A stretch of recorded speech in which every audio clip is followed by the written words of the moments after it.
I hung around way too long. I stayed through a postdoc that I knew wasn't going to pay off in the end. I got a job after that as a department chair in a small private college in Boston, which is just entirely unlike being a scholar. You're running a restaurant, right? You're making sure that the gears are turning and that the customers are served. I did that for 7 years because I still felt like I was part of the community, even Right. though the community had clearly passed me by in any meaningful way.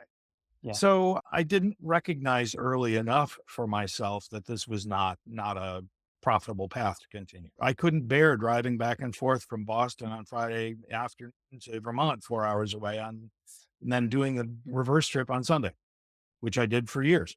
Right. Yeah. And I finally said, I can't do this. I got married and moved to this community on purpose. I need to behave that way. Right. It gave me then the time to recover. It gave me the time to process the grief. It gave me the time to imagine a life without my beloved community. Yeah. It's in any time we have a death in the family or we have a separation, we have an empty nest or we have a retirement or whatever.